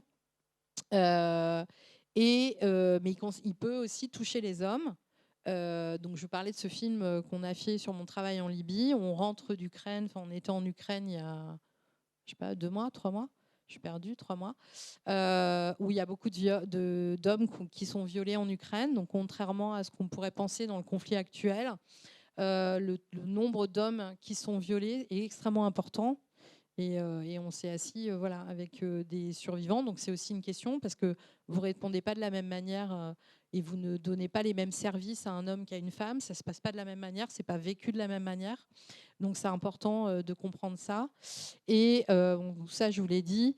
Et voilà. Et actuellement, et là c'est vraiment la dernière, l'ONG, elle travaille au Nigeria, donc au nord-est Nigeria, on a un gros projet qui est lié aux violences qui sont commises par Boko Haram, donc dans l'état de Borno à Maïdougouri, où on travaille et depuis 18 mois, voilà, qui a un projet, pardon, je me suis perdue dans mon truc, qui est financé par le ministère des Affaires étrangères. Donc on travaille sur la sensibilisation, le travail avec les survivants, la documentation des faits. Et là, on est en train de réfléchir à prolonger ce projet, d'y donner un axe aussi de justice, etc. Vous pourrez me poser des questions si vous voulez, sinon il y a tout sur notre site. On travaille en Ukraine, on travaille... tiens, la loupe, elle l'a enlevé. On travaille en Israël, on travaille sur la situation du 7 octobre, et donc Israël, Gaza, je ne sais pas comment on dit. Voilà. Et on a créé un outil numérique qui s'appelle Backup, et que vous pouvez... là, vous pouvez scanner, vous allez tomber dessus, et qui en gros est un outil sécurisé, qui est une web application de signalement, d'alerte et d'information, en fait, qui permet aux survivants de s'alerter, de donner leur témoignage avec un questionnaire juridique, mais très accessible, qui leur permet de préserver leurs éléments de preuve, donc de prendre des photos, etc., etc. Tout ça arrive en temps réel sur ce qu'on appelle un back-office. Et l'idée, en fait, c'est un peu la colonne vertébrale de WOS. Ça fait plusieurs années qu'on développe cet outil. Et l'idée, c'est qu'on arrive à le déployer dans le plus de zones possibles pour permettre, en fait, d'une part, aux survivants de pouvoir dire qu'elles sont là. Et donc ensuite, c'est un outil qui sert aussi, qui devient un mécanisme de référencement, c'est-à-dire qui permet, comme nous, on identifie les survivants. Nous, on ne fait pas de prise en charge directe, ce n'est pas notre travail. Mais par contre, ça nous permet de pouvoir référer les victimes au service. On travaille avec des partenaires locaux sur le terrain. Donc Backup, c'est un outil qui a une grande ambition. Et le back-office de l'autre côté travaille avec l'intelligence artificielle, le système de la blockchain. Quand il reçoit des données, voilà, là, on est sur du IA learning pour l'instant, parce qu'il apprend ce que fait l'analyste. En fait, l'IA copie ce que fait l'analyste. Donc, l'idée, c'est avec l'IA va avancer beaucoup plus vite. Et plus on va avoir de données, plus l'IA va pouvoir développer des choses. Et aussi, elle va chercher des choses en dehors pour corroborer ce qu'on a sur cet outil-là. Je vous le présente hyper mal, hyper vite, mais voilà, il est dans toutes les langues, vous pouvez le voir. On a fait des brochures qui sont en anglais. Vous pourrez voir aussi, vous pourrez les prendre sur ce que fait l'organisation. Et voilà. Et là, on a fini, regarde. Et voilà, merci. Et ça, c'est une photo, c'est Mildred et sa fille Vimbai. C'est un peu nos chouchous de haut, mais Mildred, elle a été violée pendant la crise électorale au Zimbabwe en 2006, entre 2006 et 2008, où il y a eu des viols systématisés au Zimbabwe. Et elle a eu une enfant née du viol, qui est cette petite fille, qui n'est plus si petite que ça aujourd'hui, qui s'appelle Vimbai et qui est trop belle. Et on a un programme en fait d'appui aux survivants, et on appuie aussi les enfants nés du viol. Je n'en ai pas parlé, mais là, et pour qu'ils puissent aller à l'école, etc., et qu'ils ne soient pas stigmatisés dans les sociétés. Et donc, on trouve c'est une grande photographe qui a fait cette photo, et je la trouve trop belle, donc je la mets à chaque fois. Voilà, merci beaucoup.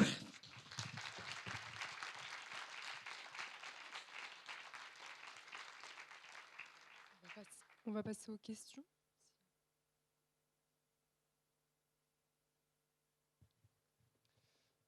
Déjà, merci pour cette conférence. Et ensuite, je voulais vous poser une question. C'est avec le retour de la guerre en Europe et même dans le monde plus généralement, est-ce qu'il y a une bonne façon de faire la guerre, dans le sens où est-ce qu'il y a une manière pour un État de combattre sans risquer les crimes de guerre, sans risquer les atrocités qui sont généralement ramenées par les conflits? Voilà. Alors, je ne vous remercie pas pour cette question. Non, mais c'est une très très bonne question en fait. Je pense que la réponse, elle est toute simple. Elle est d'abord, c'est le développement du droit international humanitaire, c'est-à-dire que aussi paradoxal que ça puisse paraître, il y a des règles dans la guerre, et je pense pas qu'un conflit puisse se faire sans violence. Ça m'apparaît quand même assez peu possible. Par contre, je pense qu'un conflit peut avoir lieu sans crime de guerre. Si on prend par exemple l'exemple de l'Ukraine, je prends ça comme exemple, qui est extrêmement violent, sur les zones de front. Pour autant, par exemple, ce qui s'est passé à Boutcha en particulier, ou à Kherson, je pense que c'est un peu très bizarre ce que je vais dire, mais je pense que le conflit, il pourrait avoir lieu, et il pourrait être menée sans qu'il y ait eu ce qui s'est passé à Boutcha et à Kherson, quoi. Ça n'empêche pas la violence. Donc ce que je veux dire par là, c'est que j'ai un peu du mal à comprendre ce qui peut justifier des exécutions, des viols et des tortures. Donc moi, je pense que dans l'absolu, on devrait pouvoir arriver à faire des conflits sans aller dans ces formes d'exaction-là. Ce qui ne veut pas dire qu'il n'y a pas de violence, parce qu'un conflit, ça me paraît difficile. Il n'est pas de violence, quoi. Mais bon, c'est une super question. C'est une question à laquelle j'ai pas de réponse. C'est comme de dire, voilà, est-ce que parce que le droit international humanitaire existe, les conflits sont moins violents? Bah, je pense pas, quoi. J'ai pas du tout l'impression. La différence, c'est que tu es quand même redevable aujourd'hui quand on commet des crimes de guerre. On ne poursuit pas des gens pour le fait d'être violents dans un conflit. On les poursuit quand ils violent des règles fondamentales du droit international humanitaire. Donc je pense que la différence, elle est là. Merci.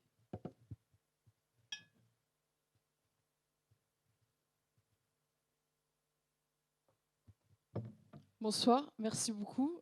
Tout d'abord, bravo pour votre carrière. Moi, j'ai une question un peu personnelle. Personnelle pour vous plutôt. Face aux atrocités que vous avez vues, comment vous faites pour garder la tête froide, ne pas rester stoïque, choqué, en état de choc du coup, et continuer ce travail face à tout ça? Merci. Alors, c'est une question qu'on me pose beaucoup et à laquelle je ne sais pas du tout comment répondre. D'abord, je ne suis pas stoïque du tout. Enfin, je suis très choquée, etc. Enfin, voilà, il y a des moments où c'est difficile.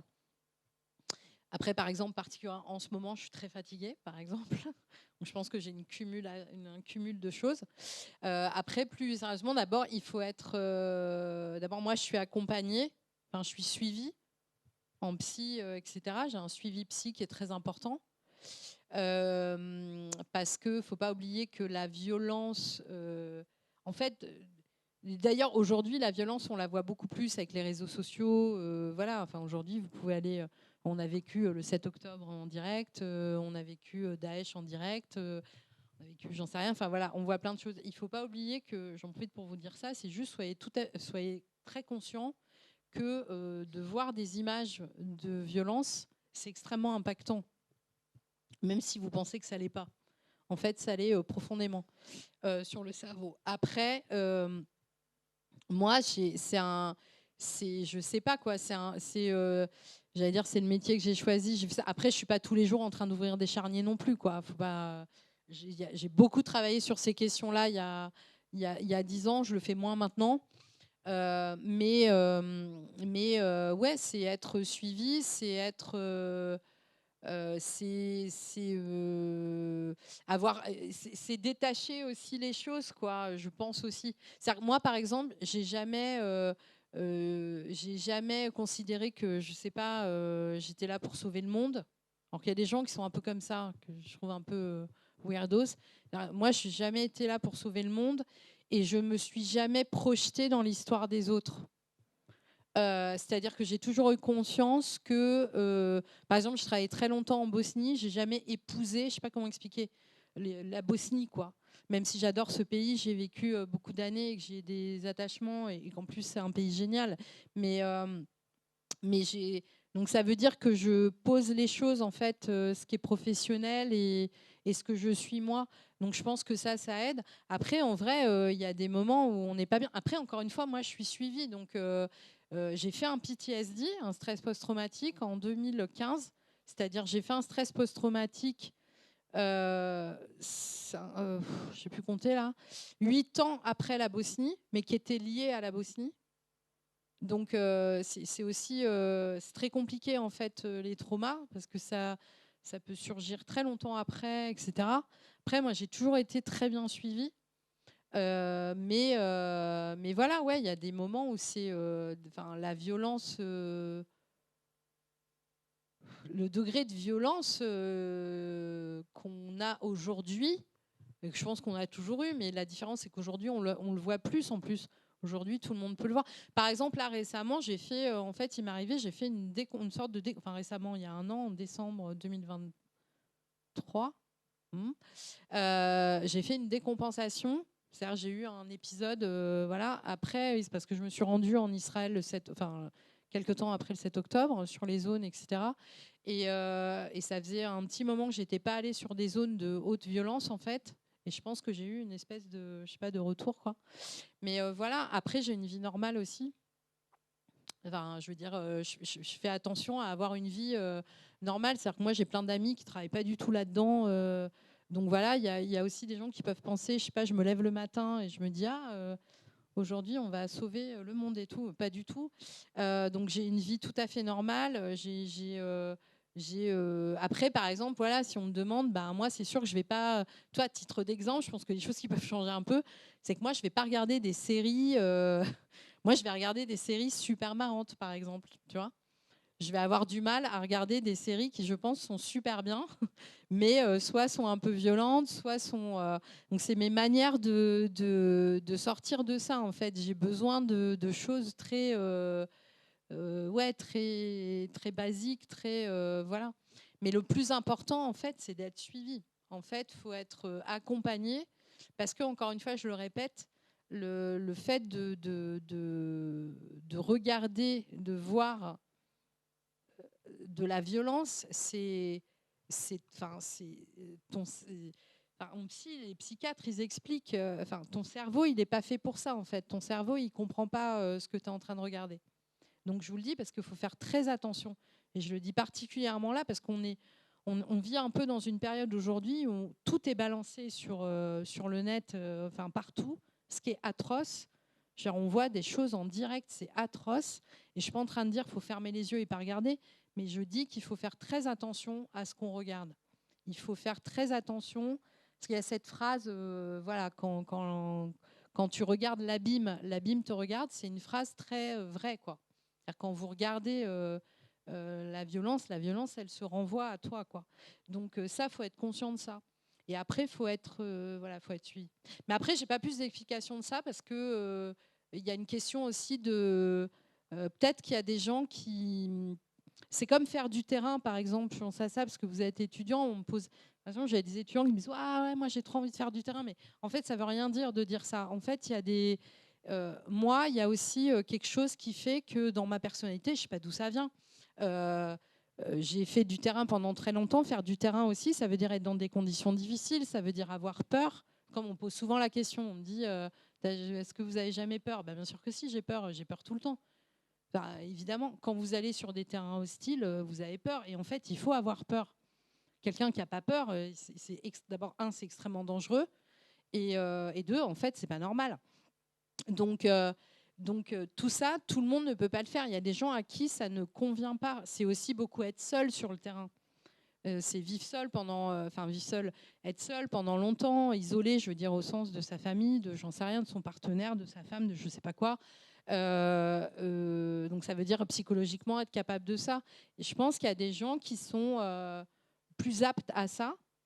Peut-être que c'est mon cas, mais tu vois, par exemple, bon là j'ai plus de 50 ans. Là, s'il me demande, moi maintenant j'ai envie d'autre chose là.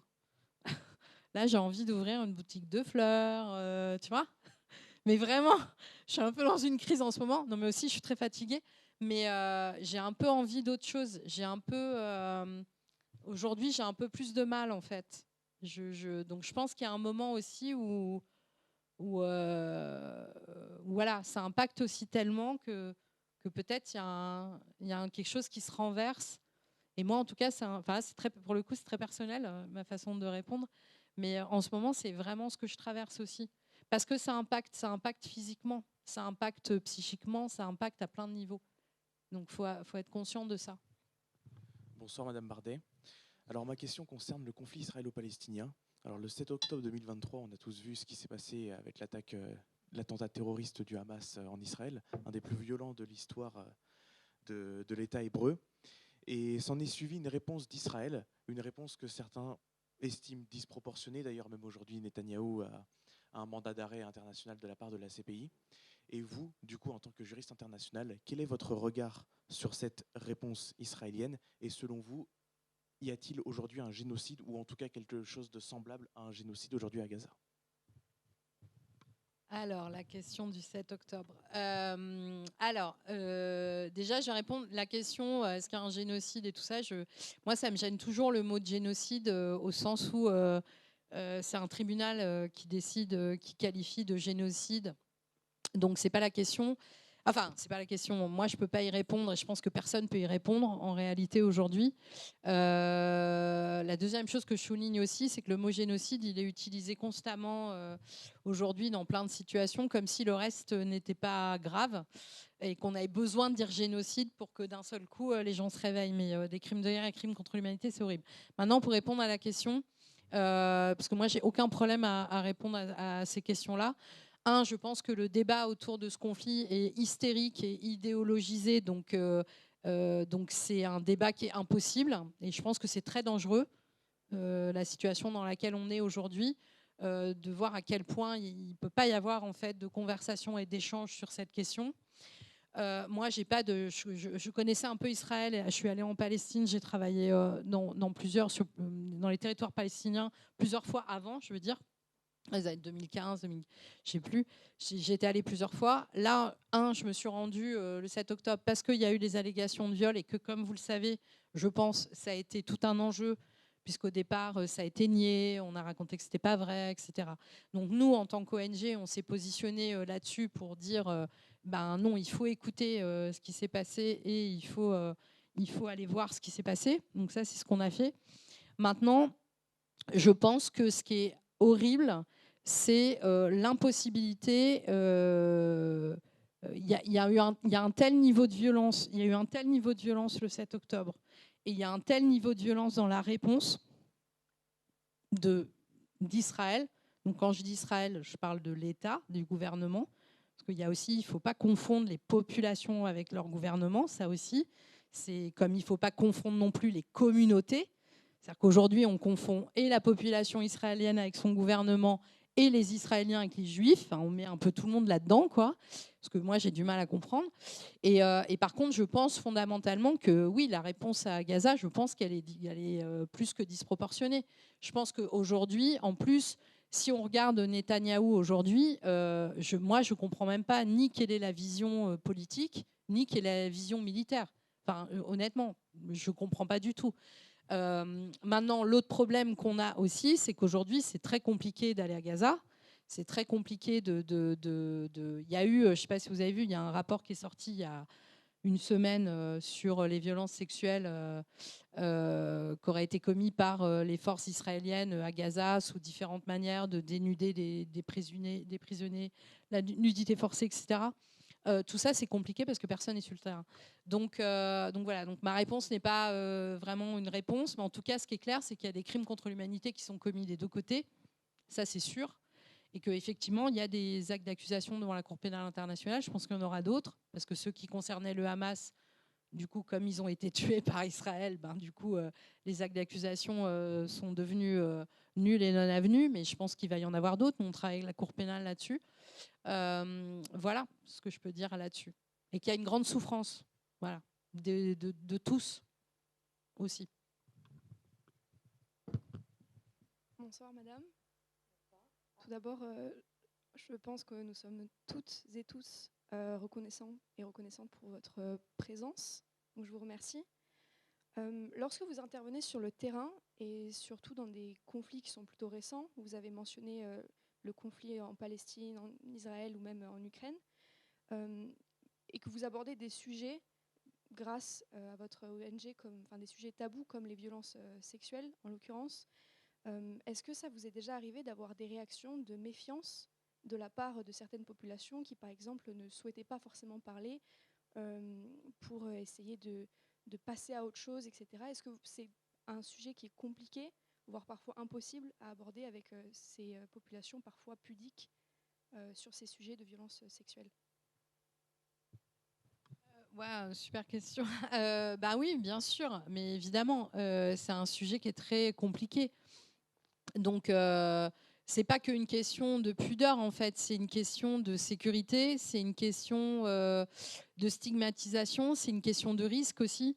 parce que il faut pas oublier aussi que tout dépend des pays desquels on parle, mais nous on travaille au nord-est Nigeria, mais même j'ai envie de dire sur tout le continent africain et même le Moyen-Orient dans une certaine, d'ailleurs, même pas dans une certaine mesure, même le Moyen-Orient y inclut d'ailleurs Israël, par exemple, c'est que ce sont des sociétés qui fonctionnent beaucoup en communauté, donc il y a une question de collectif qui est hyper important et qui du coup rend encore plus compliqué en fait ou l'Irak, je pense aux Yazidis par exemple en Irak, rend encore plus compliqué et la libération de la parole, mais aussi parce que les personnes, non seulement c'est compliqué de parler de viols qu'on a vécu ou d'esclavage sexuel, hein, les Yazidis c'est l'esclavage sexuel, mais en plus parce qu'on sait que ça impacte sur toute la communauté.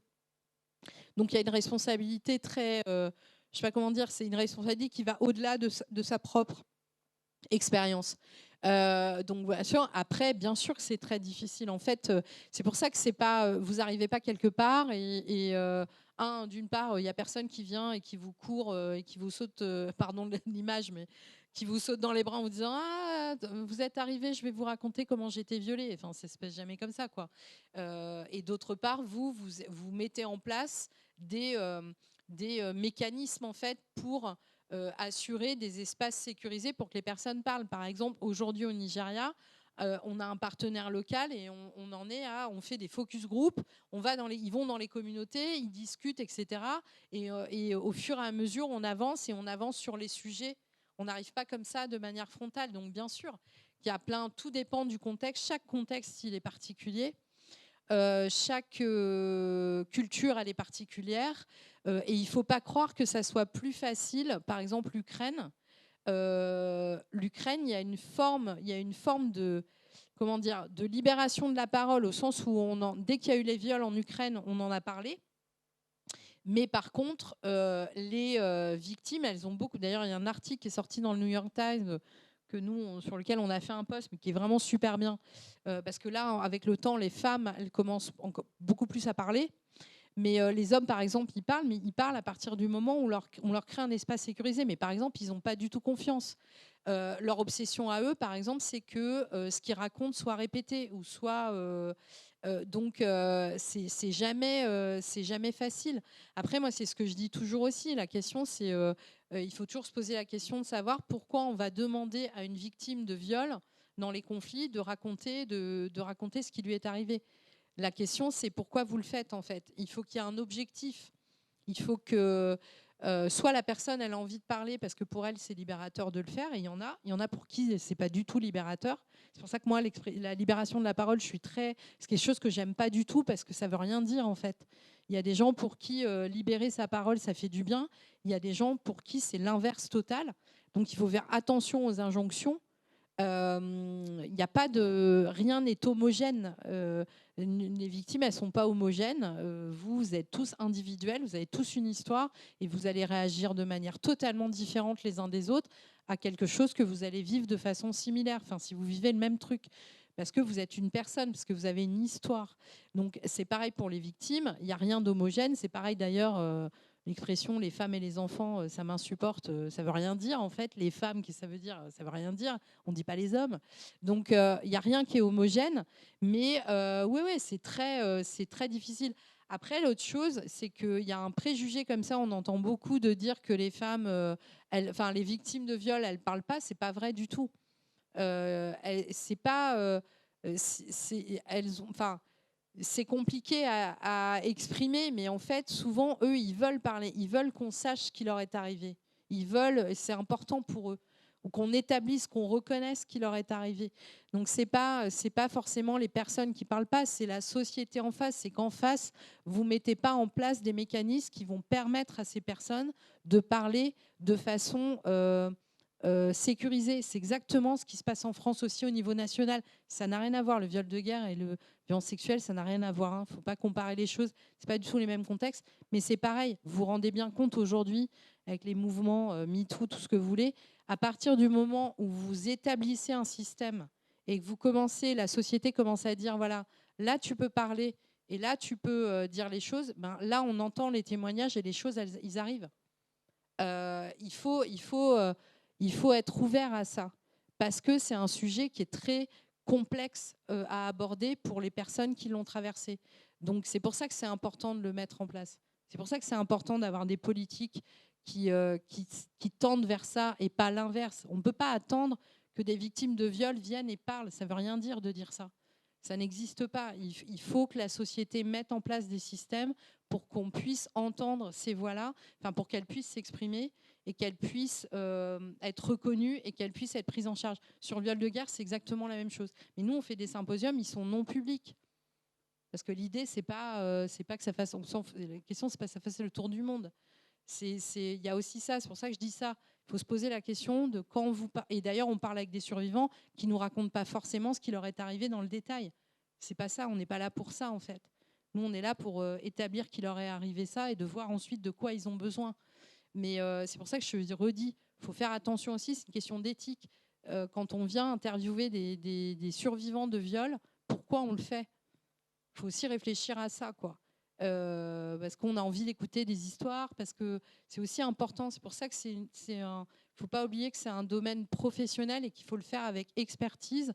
Et il faut le faire d'avoir toujours en tête la personne qui est concernée et les risques qu'elle a, elle. Et pas nous, les besoins qu'on a, soit pour documenter d'ailleurs, soit pour faire une interview parce que tu es journaliste, soit parce que c'est l'autre qu'il faut avoir en... Donc ça, c'est très compliqué. Mais voilà, mais de l'hostilité, évidemment qu'il y en a plein, partout. Je suis obligée de vous couper, mais je vous remercie et je vous remercie à tous pour votre présence ce soir. Merci madame.